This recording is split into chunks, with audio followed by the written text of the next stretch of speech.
My mission is to help these business owners understand their identity is much bigger than that. They're a father, they're a community leader. Once we can get that identified, then we start talking about, all right, now how are we going to get you ready for transitioning out? If you got great leadership, and you got somebody with good vision, somebody with passion to help us preserve our legacy and ultimately continue to grow our prosperity. Because that's what family business is really all about.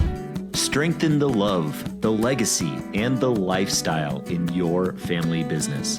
This is Fearless Family Business.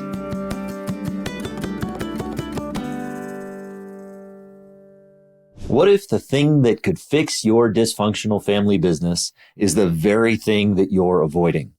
On today's episode of Fearless Family Business, I am joined by Rob Ferguson, a former 9-figure family business CEO and now trusted advisor to multi-generational family businesses at Ferguson Alliance. Rob has lived both extremes, from navigating the chaos of a deeply dysfunctional family enterprise to serving on the board of one of the most well-governed family offices in the country.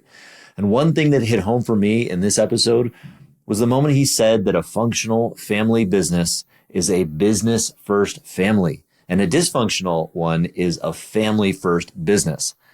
That distinction hit. Because if you've ever had to choose between a tough business decision and protecting family feelings, well, you know how exactly real that struggle is. So if you're trying to keep your business afloat and your family intact, this episode is for you. And please don't forget to subscribe to this show for more fearless conversations about family, business, and legacy. Enjoy the show. Rob Ferguson, thank you so much for joining me today. I'm so glad you're here. This is going to be an exciting conversation. Well, thanks for having me, Adam. Glad to be here. Yeah, absolutely. So I'd love to hear a little bit about your history, because you have a very broad history with family business in particular. And, it extends back to running the business and now, of course, advising in the business. So can you give us a little bit of history of where you came from and how you got your start? Well, sure. Be happy to. I'll try to keep it as short as possible. By the time you get to be my age, the history gets really long. I started off with a large publicly traded company, but it was still a family business. It was the Weyerhaeuser family. I was a very young manager, and out of the Army. Once I got my degree, I went in the Army, and then I went into Weyerhaeuser. So I got my management training there, did really well within Weyerhaeuser, and had an opportunity to participate in a leverage management buyout of a division of Weyerhaeuser. I was the youngest one of the group who did that. And over a period of time, we were able to scale that business up, take it public. I became the CEO of that business and really enjoyed it, and thought I was always going to be involved in some sort of an institutional business, either private equity sponsored or public company. And that's just not how destiny would have it for me. I ended up leaving that business and then became the CEO of a fifth generation packaging company that was family owned. So it was 100 years old. And I was the first non-family member CEO to run this company. And it was a great company. Unfortunately, it was struggling. And so my job was, there were 17 cousins involved in it. Oof. And my job was to come in and fix the company and then sell it. The fifth generation, there was too much dysfunctionality amongst the various branches of the family, and disinterest in the business, quite honestly. Mm-hmm. So that's what I did. And I really enjoyed, it sounds weird, but I enjoyed the dysfunctionality. I enjoyed the dynamics of family. And quite honestly, I think at the end, once we did turn the business around and we did sell it, that the family became better united and relationships grew. Not in all instances, but in most instances it did. And that gave me an entree into working with a family office, a large family office. It also was fifth generation, and I was on their board of directors. And it was run extremely well, really great governance. And that's where I learned some of my basic family business governance practices was with this other fifth generation family office. And it was a great experience. It's a tale of two cities for me. One, I was the CEO of a dysfunctional business that needed to be turned around. And then I was on the board of directors of a very functional business, both 100 years old. Both had a lot of family members involved in it. In fact, the family office had, I don't remember, it's over 50 family members were shareholders, but that doesn't mean they were all leaders or voting shareholders, but they were all beneficiaries of the family business in some way. So I just, that was over 15 years ago, really enjoyed it. And I've been advising and consulting family businesses for the last 15 years. I love that. I think the question on everybody's mind is, you worked for two family businesses, one that was extremely dysfunctional, as you say, and then one that was incredibly functional. So what were the differences that you saw that made one feel more functional, one not so much? Did anything come out to you? Oh yeah, absolutely. It did. And every engagement that I start with a new family business, it's from that learning, that question you just asked me. And so what I learned is the highly functional business was a business first family. Mm. The dysfunctional business was a family first business. Mm-hmm. That's the big difference. Yeah. Can you dive into that more? Because I love that idea. Sure. Frankly, I think I come from a more family first business. As a fourth generation leader in the business, some could argue fifth generation. My great grandfather hired his father to come work for him back in 1923. And yeah, we had the dynamic of lots of cousins involved in Gen 3, yeah. Second cousins involved in Gen 4. And, we had a little bit of both. We had function and we had dysfunction. And so I'd love to kind of dive more into what are the components of making a business first business versus a family first? Yeah. So it comes down to priorities. When I ask the question of a new family, are you a business first family or a family first business? Many of them come at it from a place of values. And that's not the question that I'm really asking. I'm not asking where you place your values. What I'm asking is, where do you place your priorities? Mm-hmm.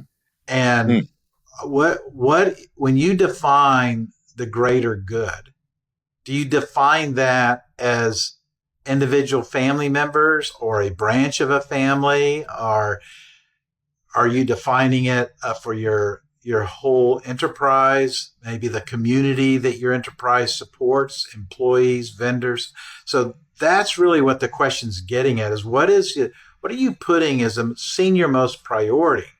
Because you come from a family business, you know how difficult it is to maybe have a very difficult conversation with a cousin or a father or an uncle that says, look, you're just not performing, or we can no longer afford you anymore.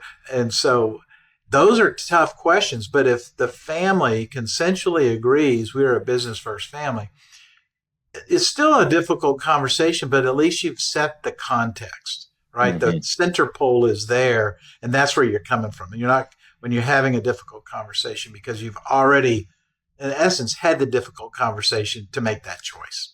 I see. Does that have to start early within the business, within some of the early generations?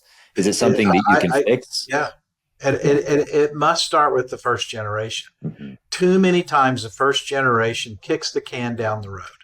Mm-hmm. And the second generation will pick it up. They'll say, okay, all right, thanks, Dad. Appreciate it. And the second generation will most likely grow that business, but they too will kick it down the road. Because why? Because the first generation kicked it down the road. And look, succession planning is difficult. And family business governance is a challenge, and particularly if you don't know how to do that. Mm-hmm. And you don't reach out and get some help and you try to do it on your own, it's almost impossible. So that family business governance tends to continue to get kicked down from one generation to the next. And by the time you're the fourth generation, it's almost an impossible task to try to get right. And Right. in fact, it's quite honestly a miracle that your business could go 4 generations, right? And without some of those good governance practices, just like the business fifth generation for me, they didn't have those governance practices, but it was just such a good business. Sure. And, but it eventually ended up getting into trouble. Yeah. So it eventually sounds like it eventually catches up to you if you're not able to That's address right. it early. Yeah, you can't. I mean, you can keep kicking the can down the road, but eventually the road ends, and you got to pick the can up and deal with it. Right. So how do later generations, like take a fourth or fifth generation that may be in that dysfunctional place? Is there anything salvageable there if it's dysfunctional? Is there a way to Oh save yeah, it? Yeah. yeah, absolutely. There's and it's called leadership, right? Mhm. And that's when if you've got the right leadership there that can communicate effectively what is missing to help us preserve our legacy and ultimately continue to grow our prosperity, because Mhm. that's what family business is really all about. And not prosperity defined as the dollar bill, but I mean, you got to family businesses can define prosperity in so many great ways that institutional businesses cannot, non-family businesses. And that's why I'm attracted to family businesses, because quite honestly, they are in there for the greater good. They want to give back to their communities. They want to create innovative products and ideas. They want to make charitable donations. They want to increase the wages for their employees. I mean, there's just so much goodness around family business, but a family business has to have these good governance practices, or it will not be able to live from one generation to the next. So if you got great leadership and you got somebody with good vision, somebody with passion, yeah, you can do it. You can get your governance and succession practices in place fourth or fifth generation. But it's a lot easier if you start it early. Sure. Yeah. Start when it's just you and maybe a brother. Right. That's exactly right. Because you're talking about the generation that's not even born yet. Right. And you're having conversations. Well, what are the requirements that we're going to allow a family member to come in and be a shareholder, be a leader, maybe be on the board of directors? What are those requirements going to be? And you're setting those requirements up, again, like I said, before that generation's even born. And so it is easier, except, and I've got so many stories when it wasn't easy, because we're talking about setting up in a family constitution and setting up some of those rules for bringing family members in, and we're having discussions and with children that have children college age ready to come in, and then now realizing they don't meet those qualifications that the patriarch is setting up, and it becomes very challenging. Sure. What are some of those early steps that companies can take, whether they're first generation or fourth generation? What kind of systems or structure can they set up for those rules of engagement that you're talking about? Well, we like to start with first of all, we call it a succession plan, and we just really focus in on how are you going to transition yourself out of this role, not necessarily out of owning the business. I mean, because you can still be an owner, but you don't have to be an operating leader. You don't have to be in the business. And so we talk about that, and then we get that succession plan in place. Ultimately, we build a bigger document called the Family Constitution, and that the succession plan then gets rolled inside of that Family Constitution. I don't really think it's necessary to build a family constitution with just you and your brother. I think the succession plan is really important.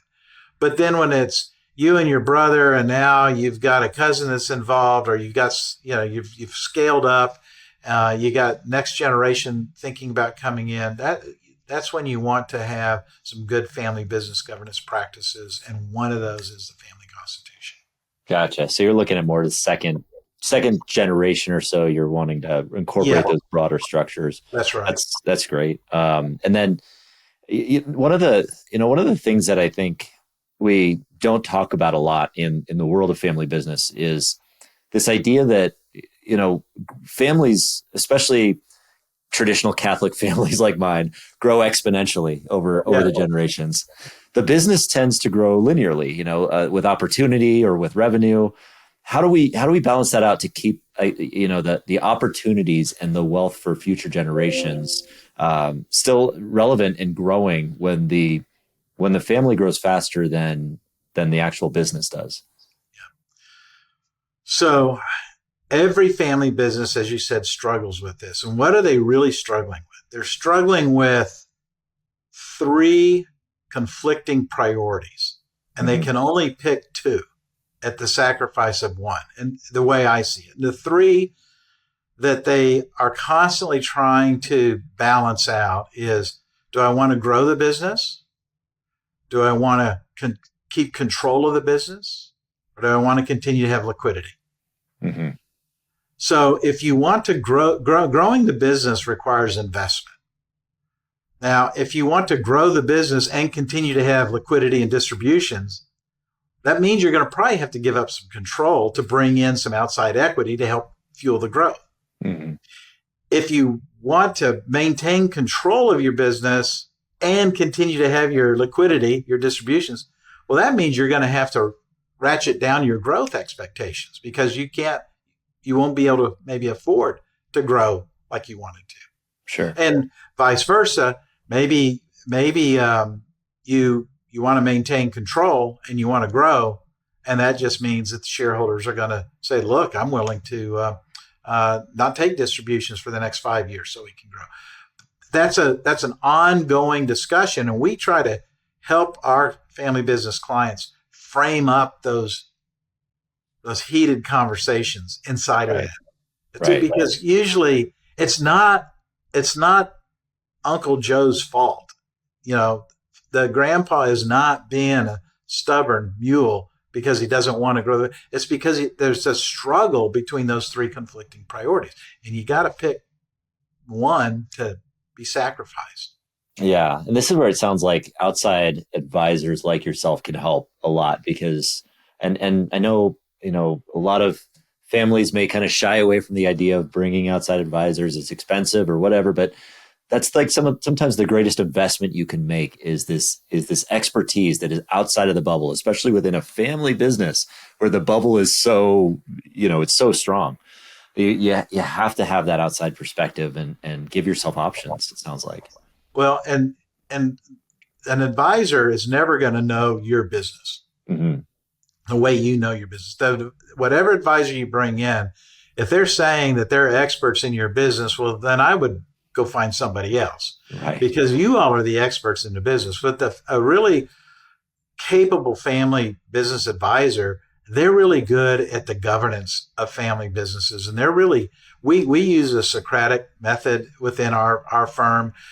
We are all naturally curious executives. We've all been in executive roles in family business. We're not professional consultants. I'll be the first one to say none of us came from any of the large consulting firms. We all came from family business. So we have this natural curiosity, and we all, at least in our firm, we all have this desire to help. And we're at a certain place in our careers. We're just on a mission to help family businesses' lifespan continue to go to that next generation, because that lifespan, the life cycle of a family business is declining dramatically. In the 1950s, the average lifespan of a business, family, non-family, in the 50s was 60 years. In 2022, family business lifespan is 24 years. Really? So wow. From 60 to 24. Now, S&P 500 is 15 years, according to the research that we did. So the point being, family businesses still live longer than an S&P 500 business, a non-family business, but the lifespan has been cut dramatically. And there's a lot of reasons that we don't want to take up all your time here talking about that or hypothesizing on it. But that's why we're on this mission of, we just want to help reverse that trend somehow, one family business at a time. Yeah. Now, to play the devil's advocate here, because obviously I'm a family business, multi-generational family business guy. I love the idea of legacy businesses, but to bring it to the devil's advocate side, what's the reason or rationale that we need to help family businesses last for generations? I mean, would it be better to allow, say to build some level of wealth or opportunity for the next gen to kind of choose their own adventure, so to speak, and build their own legacy and so on and so forth, so that they're not tied to a family business? That would be my devil's advocate. But then they're building their own family business, right? Sure. Yeah. Yeah. So here's my retort is that family business is critically important to our country. It is the driver of our economy. Over 60% of our GDP comes from family businesses. It's the number one employer in our country. It is the leading contributor to philanthropy in our country. And all major innovations, if you think about it, that have happened in the near term and the long term, all of those have come from family businesses. So it's not just the family business on the corner of Main Street and First Street. It's the collective community of family businesses. It's perpetuating the spirit of the family businesses. That's what we're trying to extend and expand that legacy. It's the idea more so than right. I get it that some family businesses can't go on and they're going to sell to another family business, or they're going to maybe sell to a non-family business. When that happens, the family is still going to be able to perpetuate their legacy and their prosperity. They just took their assets out of a business and now put them into another bucket of assets that they will still do good with those assets in general. That's why I think it's so important. Yeah, well, I love that answer, right? And that second, especially that last part too, where one of the concerns I have with regard to any business is that there's this idea that there's this entity that exists that the family is going to put all of its eggs into, and over generations, as the family grows, the eggs in this basket just tend to compress it until the shell breaks and there's just yolk everywhere. Right. So the idea of being able to take those assets and maybe help them to transcend just a business, but be more, I guess, dynamic in the sense that it can be into multiple assets or different businesses. That helps maybe address the question of families growing exponentially and allowing a business to grow exponentially too. Yeah. Yeah. So do you feel that there's more opportunities for generations that are further down the line, second, third, fourth, to maybe expand their prospects beyond the doors of, say, their own just single business? And what suggestions would you make or recommendations would you make to them to maybe diversify into other opportunities? Well, I think now you're kind of getting into strategy. Sure. And I don't want to just say, well, it depends. But it does. It does depend on that particular business. I have a couple of clients that, golly, they're probably in 18 different industries worldwide. And it was very important to them to be diversified. But they have a kind of a common theme. And that common theme is we want to be in blue collar businesses. We want to be in businesses that serve communities so they're service oriented businesses. Sure.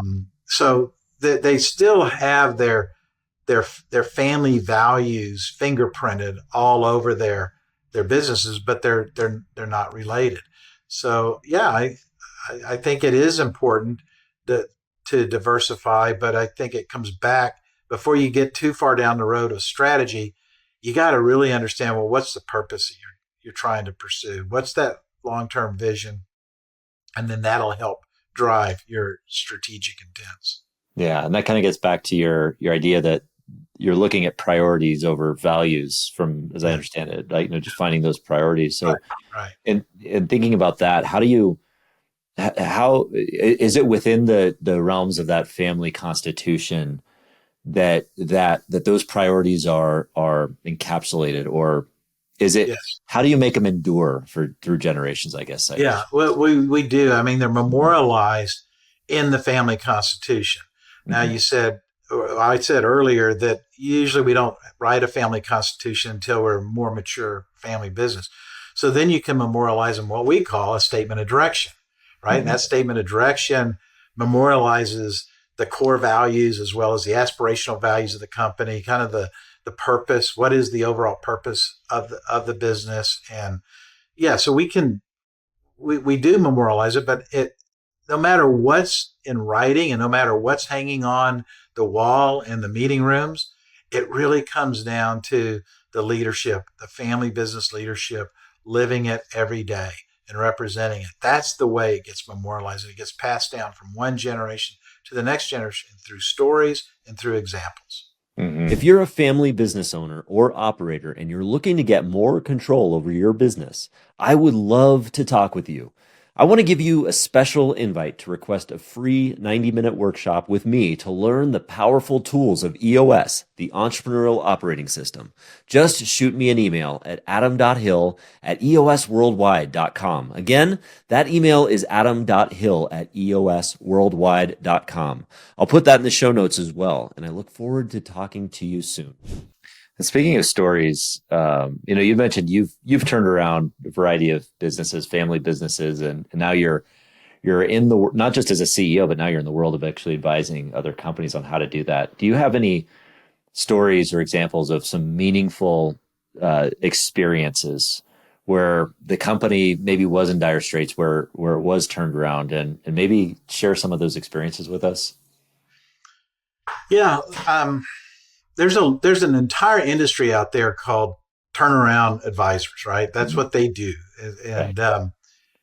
And so there's a lot of folks out there that do this, but I think what separates the good ones from the great ones is knowing how to sequence the turnaround activity. So my story is going back to this business where I was brought in to turn the business around. It was a large distribution company. And the board of directors that hired me to come in said, hey, this is simple. We've lost $20 million of revenue, represent a little over 20% of their business. We've lost revenue.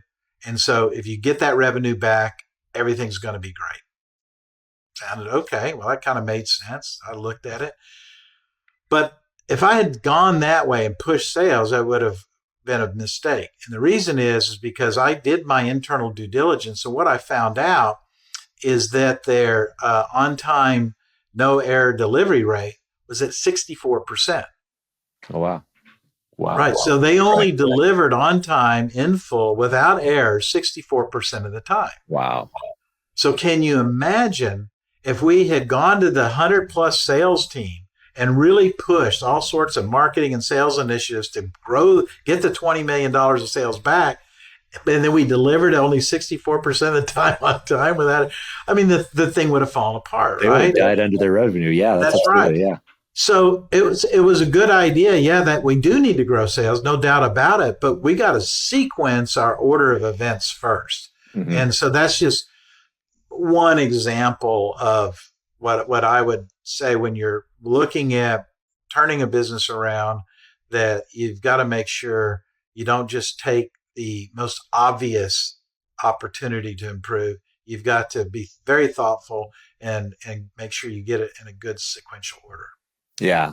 That makes a lot of sense. And obviously it sounds like every situation is going to be different. So in that situation, you found the key driver that might be the first sequence. In another company, it might be a different driver.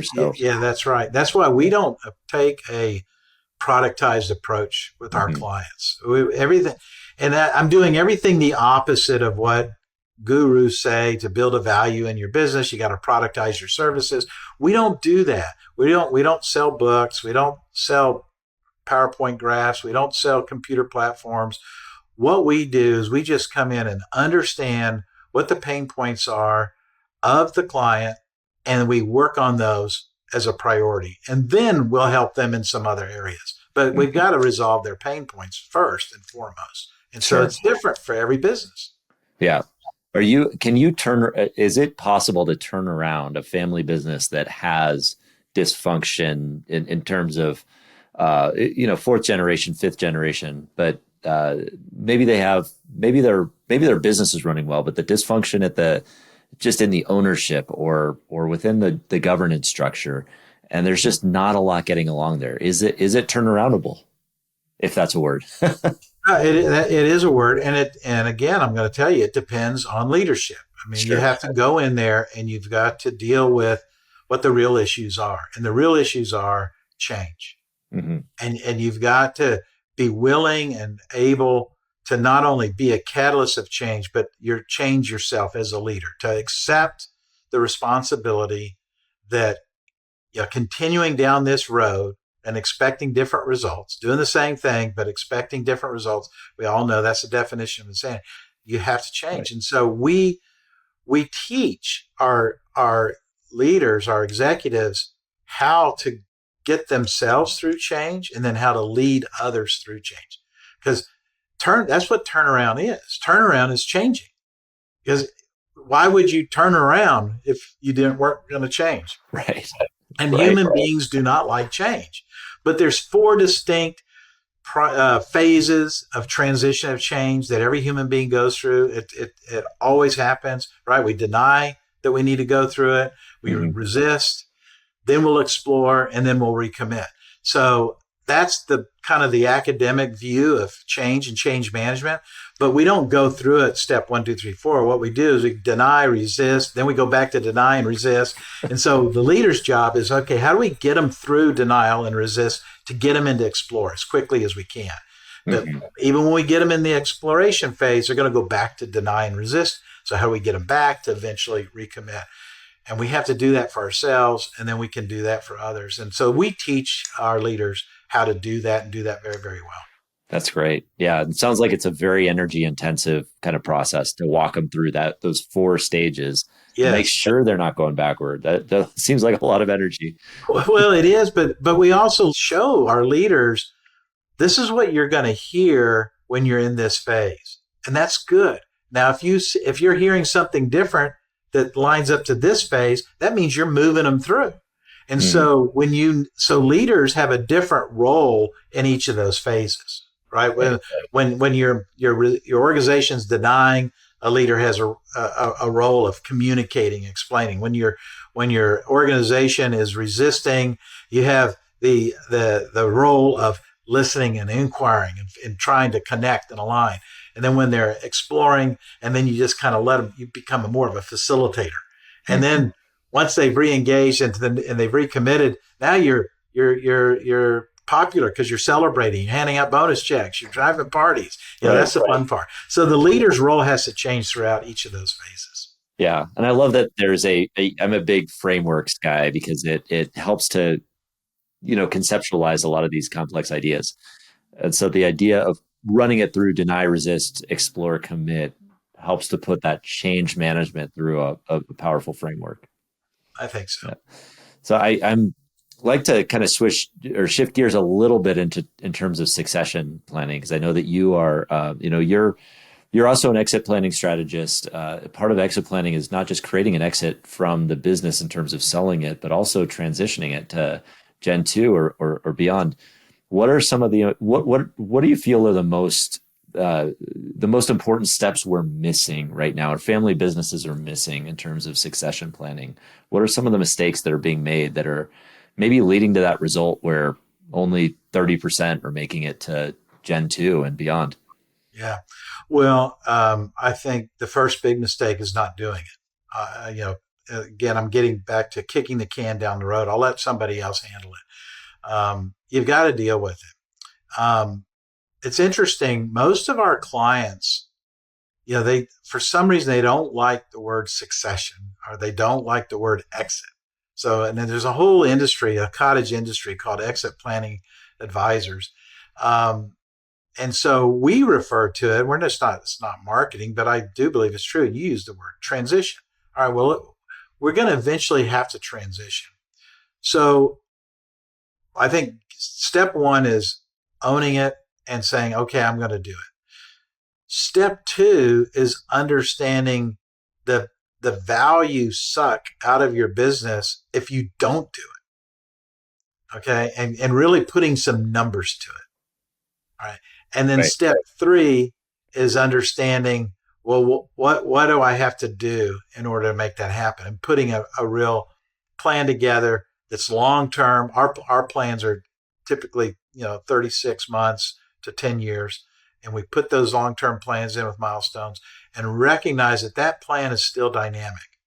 And so you have to review it at least once every 2 years because life events happen, things change, and we build flexibility into those plans, but we give them a framework to have those conversations and make those decisions. So that's kind of our approach and our view on transition planning. Gotcha. So step one is owning it. Step two is really understanding the opportunity cost of not doing it, that value suck. And then step three is planning. I'm curious about step two. What are the potential value traps or the value suck that you're going to get if you don't do it? What are you referring to there? So businesses are valued with a very simple formula, right? Mm-hmm. It's your EBITDA times some multiple, right? That becomes your valuation. Well, the company sets the EBITDA, right? That's and the market sets the multiple. Mm-hmm. Well, what most people don't understand is 75% of that value is in your intangible assets, not your tangibles. Only 25% of the value is in your tangibles. So what are intangible assets? Well, that's your human capital, right? It is in your culture. It's your brand. It's your infrastructure. Those are the intangibles. And so the owners typically focus in on my hard assets, my equipment, my inventory, my profit, whatever it is. But that's not where the real value is. And so we point out that those intangibles, if you can make sure they're taken care of, you're going to actually get your multiple increase above market. But if you don't have all of those intangibles that I was referring to taken care of, you're going to get discounted off of that market multiple. And that usually means millions and millions of dollars of valuation to these family business owners. So one in particular, when I talk about infrastructure, I'm not talking about warehouses, I'm talking about management, leadership infrastructure. Mm-hmm. So if the owner of that business is the benevolent dictator and is the center hub of the wheel and all spokes for all decisions are coming to that central spoke of the hub, that business valuation is going to get discounted greatly, significantly, maybe even not even be marketable.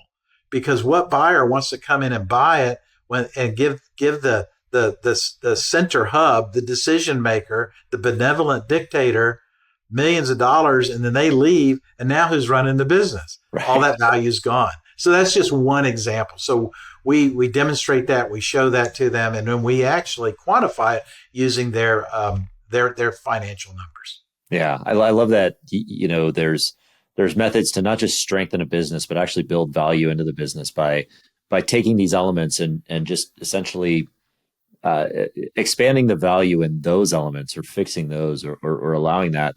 And it sounds like setting yourself up for transition as the leader or the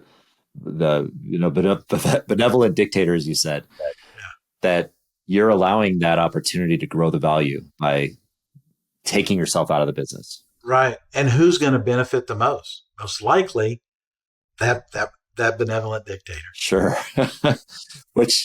Which gets to another element of succession planning too. I mean, we think about the sustainability of the business beyond that owner or that operator who's running the business or the next leaders or whatever. But now that leader's out, or now that benevolent dictator is out, they're doing something else. And you talk about a little bit too on doing what you're enjoying during quote unquote retirement, or continuing to be of value beyond that business instead of just going out and, I mean, if you love playing golf, great, but to a lot of people, just going out and playing golf for the rest of your life doesn't sound enjoyable. So what role beyond succession, especially in a family business, does that play in terms of the person transitioning out? It's extremely significant. In fact, that's one of the first places I start with the patriarch is, well, what is your purpose going to be beyond your transition? Mm-hmm. And I learned this, I don't know, 10 years ago, I think, when I helped a family business owner sell his business. And I advised him on it. And he called me up literally. It was close to midnight, and I saw it was him. I picked up the phone. His transaction was funding at midnight, Mm-hmm. and he was going to get just a truckload of money, more money than he's ever had ever in his whole life. So it was life-changing event for him and his family, and he was in tears. He said, "This is the worst day of my life," Mm. and Wow. I couldn't relate. I was so focused on the transaction and getting him the best deal possible. And I knew I worked really hard to help him. And now he's telling me this is the worst day of his life. How could that be? Yeah. Well, what I discovered through that conversation with him, just through listening to him, is he was selling his purpose. Mm. He was selling his identity. In essence, he thought he was selling his soul, because that business was all he was in his mind for 30 years. Mm-hmm. And that was a big realization for me. And so now, and I have a new client, just got started with him 2 weeks ago. And my initial conversation was around purpose. And it was a husband and wife, and the husband said, "No, I want to sell my business, and I want to make sure my wife has all this money in case I have a heart attack or whatever," and blah, blah, blah. And I just said, "Well, what's your plan afterwards?" He said, "Oh, well, my plan afterwards is just to die. That's it." Wow. And I saw the expression on his wife's face in that conversation.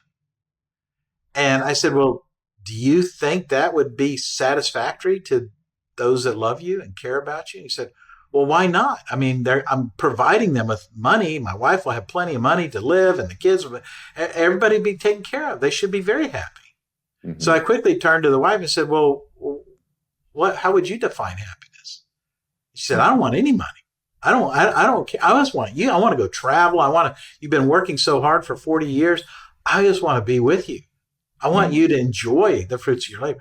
So my point in telling some of these stories, Adam, is that we have to have tremendous empathy and understanding for entrepreneurs and business owners that actually were the ones who built it, the first generation. That's where their identity got all wrapped up into. And my mission is to help these business owners understand, no, their identity is much bigger than that. They're a father, they're a community leader, they're a grandfather, they're an uncle, whoever, they're much bigger than just being the patriarch of this business or the family owner. Once we can get that identified, then we start talking about, all right, now how are we going to get you ready for transitioning out? Well, how are you going to spend your time? What's going to be your purpose? And I've watched just a lot of these family business owners, they move into some sort of an advisory role, or they go sit on boards, or they get into local politics. They add so much value to their community and to other business owners. It's amazing. They're having a blast and they're having a good time doing it. Because I agree with you, they don't all want to go out and play golf every day. That's not what they want to do. Right. Yeah. It's and I'm so glad you brought that up. I'm so glad you mentioned the idea of the identity being tied to the business a lot of times. I know there's a lot of gravity there. I mean, there's a lot of gravity within the family business to pull our identity into it, especially in a family business. I mean, even 4 or 5 generations down the line, you have this connection with it. Yes. Because you really are just trying to strengthen this love within your family, the legacy that you're building. And of course, I mean, but we often neglect the lifestyle side of it, that we want to live a life beyond just the business. Yeah. And that's so valuable that you provide that service of kind of uncovering what's the identity beyond just the business. So yeah, that's a great place to kind of tie a bow on this, as far as this discussion, because I know I could talk to you for hours in terms of how family business dynamics work and your history and everything that you've done and the wisdom and knowledge you're bringing here. But I do want to be respectful of your time and also ask, how can people get in touch with you if maybe they have a family business, maybe they want to explore the idea of succession planning, or explore the idea of bringing this additional intrinsic value that they need. How can people get in touch with you to learn more? Well, they can go to our website, which is ferguson-alliance.com. And you can navigate there. You can find my contact page there. You can also find a link to set up a meeting with me directly on my calendar. But the other thing I'm really proud of is all of the resources we have on that website that's geared specifically to family businesses. If you navigate to this resource page, we have what we call the Ultimate Family Business Guide. And it's laid out by topics, governance, strategy, leadership development, but it's also got this great search feature. And you can just type anything in that search, like board advisors, advisory boards, and everything, all of our thought leadership will come up, whether it's a podcast, webinar, a blog, a white paper, a speech that we did. Everything of how we think about that particular topic is there. And you can read it, and maybe you get some insights straight from there. But go to our website, ferguson-alliance.com. That's probably the best way to contact me. You can email me at rob@ferguson-alliance.com. That's just very simple, ROB. Be happy to talk to anybody. This is amazing, Rob. I appreciate that. And I love the idea that you have the resources and the answers to the questions that family business leaders are probably asking themselves right now. Yeah. So if you're listening to this and we've uncovered more questions and answers here, go to Rob's page, Ferguson Alliance, fergusonalliance.com, and then go to the resources page. Look that up. Rob, thank you so much for being here today. This was a great interview, and I appreciate you sharing your wisdom and knowledge with us today. Hugely valuable. Well, thank you, Adam. It's fun for me too. I enjoyed it. Thanks. And to everybody out there, if you enjoyed this episode and feel like anybody else can benefit from it, please share it with a friend, another family member, anything like that. Let's spread the word about making family businesses better. Thanks for joining us today. We'll see you next time.